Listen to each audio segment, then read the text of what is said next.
Hey, U.S. History students. Today we're going to briefly hit the highlights of World War II in Europe. So first we're going to take a look at the United States strategy going into Europe during World War II. FDR, President Roosevelt, decided that even though Japan had attacked Pearl Harbor first, we were going to make every effort to defeat Germany first. So we're going to go into Europe first and try to defeat Germany. Now, when U.S. entered the war, the Germans were in control, most of Europe, most of North Africa. But Hitler made a few mistakes that became costly. First of all, he invaded the Soviet Union, which didn't work. And he also decided to declare war and take on the United States before he defeated Britain. And so he made an enemy in the Soviet Union and made an enemy in the United States, and was now fighting on multiple fronts. So fighting the USSR over to the east, and fighting Britain and the US over to the west.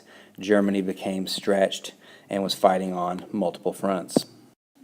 So America's strategy to take back Europe started by focusing on North Africa, and then moving into Italy, and moving north through the continent, and finally focusing on Germany.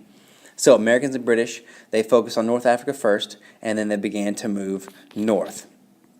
The Allies defeated the Germans in North Africa, moved across the Mediterranean Sea by 1943 into Italy. The man you need to remember is going to be George Patton. He's one of the main commanders of the United States in North Africa. Patton, a few pieces of information you should know. He fought in World War I, remember, under John J. Pershing, the AEF. He was known for his tank usage. So Patton is known for tanks in World War II. He commanded the American Third Army and was a very popular commander. He treated his troops harsh many times, but they loved him.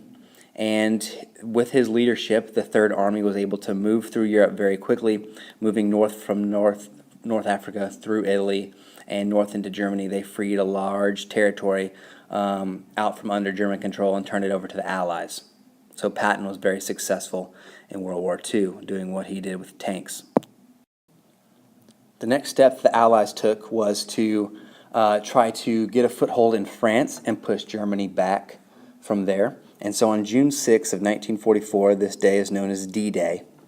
It's a very important battle, a very important day, because it's 156,000 Allied troops landing under the command of Dwight Eisenhower, and they landed on 5 different beaches of the northern coast of France at Normandy.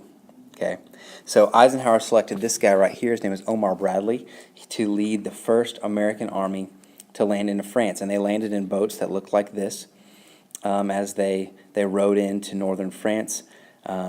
You had the Allied planes bombarding the Nazi forces, trying to soften it up. And then you had men landing on the beaches in boats like this, attacking the shore and trying to gain a foothold. They were able to gain a foothold, and they were able to start from this position in France and start pushing the Germans back. So after the Allies had created a foothold in France, on the northern coast of France, they started moving down through France to try to push the Germans out of France. And in 1944, they were able to take back Paris from the Germans.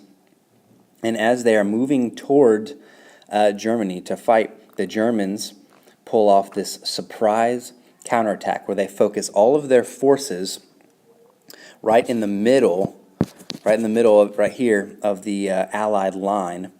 And you can see the line gets moved back to this position right here, to where you can see the front is pushed back, and it's known as the Battle of the Bulge, because the Germans are able to push that line back, and there's a huge bulge in the line of the front.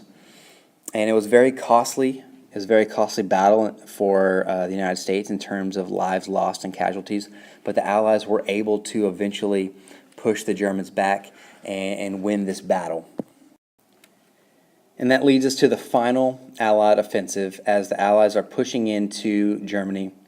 The Allies win the Battle of the Bulge. The British and the Americans are moving in on Berlin from the west, while the Soviet Union is moving in on Berlin from the east, and the Soviets actually get there first and fight the Battle of Berlin against the Germans. So it's Soviets versus Germans, and the Soviets win, and Hitler actually commits suicide before he is captured and taken prisoner, and Germany surrenders at that point.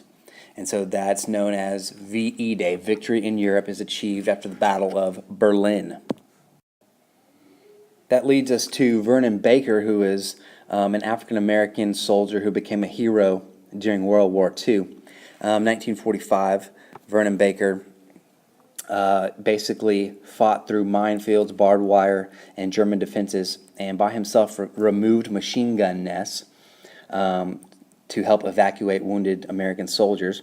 And he took out observation posts and bunkers almost single-handedly. And he basically emerged as a symbol of the selfless sacrifice that many African-American soldiers showed during World War II. And so for that courage, 52 years later, President Clinton awarded Baker with the Congressional Medal of Honor, which is the nation's highest honor for battlefield courage. That was in 1997. This was due to the fact that many African Americans faced discrimination even after coming back heroes from World War II. And so a study done in the early 90s showed that there were many deserving African Americans that deserved the Medal of Honor. And so President Clinton awarded those that deserved them with the Medal of Honor many years later. And the last thing we're going to cover today is towards the end of the war, as the Americans are liberating Germany, they realized what had been happening during the war. It's known as the Holocaust, and it's basically a genocide, which is an effort to eliminate an entire group of people. And the Germans were systematically murdering Jews. So there was a Nazi philosophy of extreme hatred towards Jews. They blamed them for all of Germany's problems. And so Hitler decided to try to murder all of Europe's Jews, and he called this the final solution. So he said, if we can get rid of all the Jews, then this will make the world better, he thought. So many Jews were machine gunned. They were thrown into trenches. They were forced to dig their own graves. Others were loaded and put into concentration camps all across Europe, where they were killed with poison gas, where they lived in inhumane conditions. And throughout the whole Holocaust, over 6 million Jews were killed. It was a terrible tragedy.